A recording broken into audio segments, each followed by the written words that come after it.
আল্লাহ তাআলা বলেন নাফরমান পাপীর দ্বিতীয় চরিত্র, ওয়ালা ইন আযাকনাল ইনসানা মিন্না রাহমাতান সুম্মা নাযা'না মিনহু। লম্বা সময় যখন আমি বেঈমান নাফরমান পাপীকে আমার দয়ায় ভালো রাখি, অতঃপর যদি আমি কিছু সময়ের জন্য তার সুখ আনন্দ, তার উপরে আমার নিয়ামত সরাইয়া ফেলি, মুসিবত দেই, কোনো বিপদে মুসিবতে ফেলি, তো আল্লাহ বলেন ইন্নাহু লায়াউসুন কাফুর, সাথে সাথে সে তৎক্ষণাৎ বিপদের প্রথম মুহূর্তেই হতাশ হয়ে যায়, আমি আল্লাহর নাফরমানি শুরু করি। এতদিন সুখে ছিল, আজ যখন 10 দিন 15 দিন 1 মাস অল্প কিছু সময় যখন তাকে মুসিবত দিলাম, এবার প্রথমেই আমি আল্লাহকে ভুলে গেল, আমি আল্লাহর রহমত থেকে নিরাশ হয়ে গেল। শেষ, আমার আর সম্ভাবনা না। কি একবারে বিশ্বাস করেন, 6 লাখ টাকা জাগাত মায়ের, আর মনে হয় ব্যবসা কপালে। আর না না, আমার দিয়ে আর হইতো না, কোমর ভেঙে গেছে। ঠিকই কইছে, হতাশ, উস আর নাকি আর আল্লাহকে ভুলে গেল। আরে খোদা, মুসিবত বুঝি আমারে দেখলা শেষ হইল, আর বুঝি মানুষ হইল না শেষ পর্যন্ত, খোদা গজব বুঝি আমার উপরে। আমি একদিন একজনরে কইছিলাম, আমার পরিচিত, মানে উনি কথার প্রসঙ্গে এটা কইছিল, আরে আল্লাহ বিপদ বুঝি শেষ পর্যন্ত আমারে দেখলা। পরে আমি বললাম, চাচা আপনি যদি কষ্ট করে কইতেন যে বিপদটা কারে দিলে ভালো হইতো, বিষয়টা আমনে কত ক্লিয়ার করে কন, আমনে কত নাম কন, আমি দেখি আল্লাহরে, আমি কই কথাটা, আমি বলবো মুনাজাতের মধ্যে, বাকি আমনে কত নামটা কইয়া দেন যে মুসিবতটা আমনেরে যে দিয়া ভুল হইছে, কারে দিলে ভালো হইতো, এইটা কি আব্দুল কাইম ভাইরে দিলে ভালো হইতো না, আতর রহমান, আমনে কত তার নামটা কন।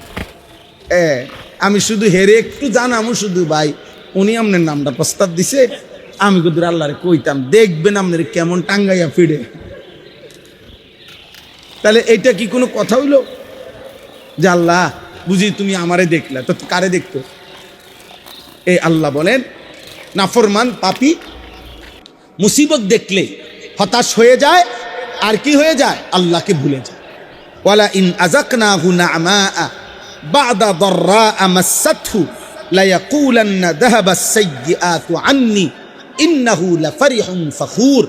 3 নম্বর আয়াত আল্লাহ বলেন নাফরমানের তৃতীয় আচরণ, বেঈমান নাফরমান পাপী যখন আমি আবার পুনরায় তার দুঃখ বেদনা যন্ত্রণা পেরেশানি বিপদ মুসিবত অ্যাক্সিডেন্ট দুর্ঘটনা অসুস্থতা সরিয়ে ফেলি, আবার যখন সুখ দেই, এইবার সুখের প্রথম মুহূর্তেই সে লোকের সম্মুখে বলে যাহাবাস সাইয়্যাতু আন্নী, কি ভাই আপনারা যে কয়দিন দেখলাম না, আরে কইও না, একটা বেশি পেরেশানিতে ছিলাম, গত 15টা দিন এখন হুঁশা ছিল না, জুতা পর্যন্ত পরিবার টাইম পাইছি না, এত বিপদ গেছে আমার অনেকগুলো, এখন মোটামুটি সব ক্লিয়ার করে লাইছি, এখন আর আগের কোনো অসুবিধা নাই, শেষ।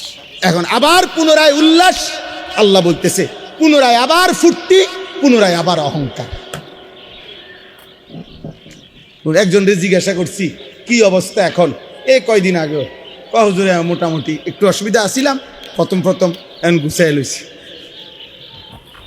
তারার লগে গুছাই লইছি, মানে আগে জাগর উপরে জুলুম করছে, এখন তাগর লগে মিল করে দিয়েছে। হ্যাঁ, এটাই বুঝাইছে, আমি চিনি আর কি, মানে অর্থাৎ সে আগে যাদের উপরে জুলুম করছিল তারারে আবার এখন মিল করে লইছে, কইছে যে এখন আগে তো আমি সামনে থাকতাম তুমি পিছে থাকতা, এখন তুমি সামনে থাকবা আমি পিছে থাকতাম, এই শুধু এই মোটরসাইকেলের লোকটা আগ পিছেছে, সিস্টেম আগেরটাই রয়েছে।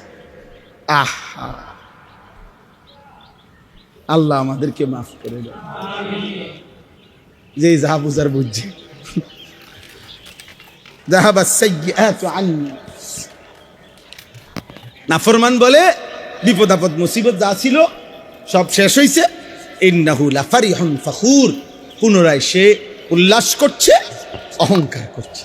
তার মানে সুখে কিংবা দুঃখে, প্রিয় ভাই, সুখে কিংবা দুঃখে, আযাবের আসতে দেরিতে কোনো অবস্থাতে নাফরমান যখন শক্ত হয়ে যায় পাপী, তখন আর কোনো অবস্থাতে সুখেও আল্লাহকে মনে পড়ে না, দুঃখেও আল্লাহকে কি মনে। আপনি আতাউর ভাই শুনেন, আপনি আমার কথাটা শুনেন।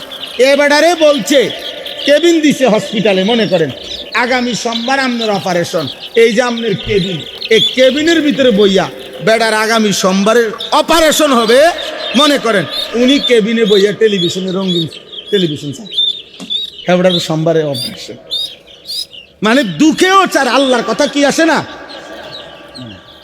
তার রুগীর অপারেশন চলতেছে, তার বেডির সিজার হইতে আছে, হেতেরে কইছে আপনি রিসিপশনে বসেন, রিসিপশনে এত বড় এলইডি দিয়া নর্তকী নাচতেছে, নাটক চাইছে, আপনি নাটক চান, কোনো অসুবিধা নেই। এটা না, নাইলে হসপিটালের সাথে এই এখানে মুমূর্ষ ব্যক্তির পেরেশানি এখানে টেলিভিশন দেখাই দিচ্ছে যে গুনার আরে বিপদের মুহূর্তেও আল্লাহকে কি করবেন না বলেন, নাই তো কারণটা কি, নাই তো কারণটা কি যে এই বিপদের মুহূর্ত তারে টেলিভিশন দেখাইতে হইব, ওই উদ্দেশ্যে এটাই। কোনো অবস্থাতেই আল্লাহকে যেন কি না পড়ে মনে, নাউজুবিল্লাহ। শেষ আয়াত আল্লাহ বলেন এই নাফরমান পাপী এই আচরণের বিল্লাল্লাযীনা সাবারু ওয়া আমিলুস সালিহাত, আমার যে সকল ইমানদার বান্দা সবর করে এবং নেক আমল করে। সবর করে মানে হলো, সবরের মূল অর্থ হইল আল্লাহ তাআলার হুকুমের উপরে জমে থাকা, কোনো গুনাহ হতে না দেওয়া, কোনো আদেশ ছুটতে না দেওয়া, এটাকে বলে সবর। সবরের মূল অর্থ হইল আল্লাহর হুকুমের উপরে কি থাকা, অটল থাকা, জমে থাকা, মজবুত থাকা, এটাকেই বলা হয় মূলত সবর। তাইলে আল্লাহ বলেন যারা আমার হুকুমের উপরে অটল রইল, ও আমিলুস সালিহাত, এবং নেক আমল করতে থাকলো, ভাই আমি সুখে থাকি বা দুঃখে থাকি, পেটে খানা থাকুক অথবা না থাকুক, আনন্দ কিংবা বেদনা, চাহিদা পূরণ হোক বা না পূরণ হোক, আমার আল্লাহ ছাড়া আমার আর কেউ নেই। এই আল্লাহ বলেন এমন বান্দা যারা উলাইকা লাহুম মাগফিরাতুন ওয়া আজরুন কাবীর, আমি এমন প্রিয় বান্দার জন্য ওয়াদা দিলাম তার পিছনের সব গুনাহ মাফ করে দেব, আগামীতে আমি আল্লাহ আজরে কবীর মহা বিনিময় জান্নাত দিয়ে দেব। শর্ত কি?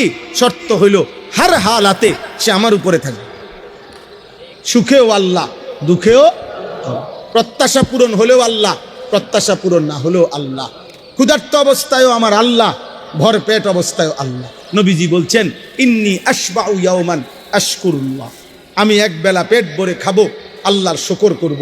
ওয়া আজুউ ইয়াওমান আতাসাব্বারু বিল্লাহ, আমি এক বেলা ক্ষুধার্ত থাকবো, সবর করব।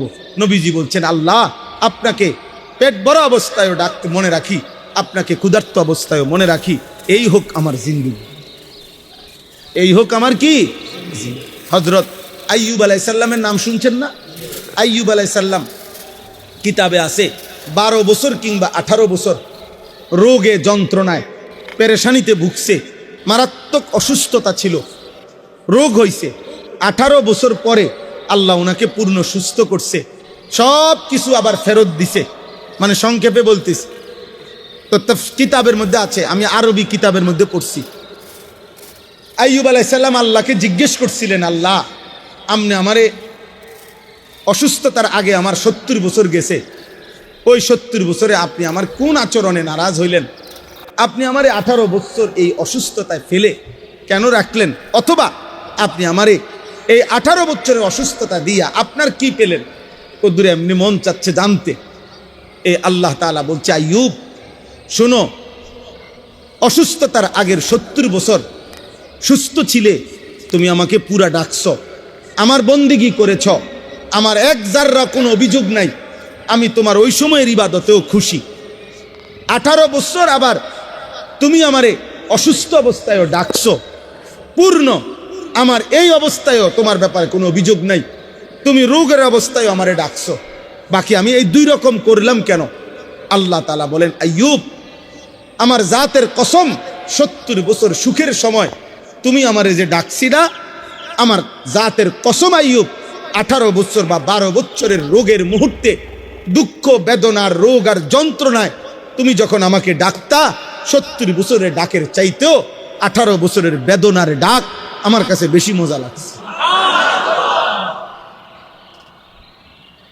সুখের ডাকের চাইতে দুঃখের ডাকে আমি মাওলা মজা পাইছি বেশি আইয়ুব। এই জন্য আমি তোমার 18 বছরের কষ্ট দিয়েও পরীক্ষা করছি, দেখি আমার আইয়ুব সুখেও যেমন আমাকে ডাকে, দুঃখেও আমাকে ডাকে। এই জন্য কোরআনে আল্লাহ বলছে নি'মাল আবদু ইন্নাহু আওয়াব। নি'মাল আবদ, আইয়ুব আলাইহিস সালামের কথা বলতে গিয়ে আল্লাহ বলছে ও আমার বড় প্রিয় বান্দা, ও আমার বড় উত্তম বান্দা। নি'মাল আবদ, ও না অনেক ভালো বান্দা। সুবহানাল্লাহ। তাহলে সুখে কিংবা দুঃখে সব অবস্থায় কে? চলো ভাই আমরা দোয়া করি। এই রাত গভীরে সবার কাছে অনুরোধ, প্রত্যেকে শেষ পর্যন্ত যারাই আমরা টিকলাম, বইলাম, রইলাম, আল্লাহ আমাদের সবাইকে ঈমান আমল দান করেন।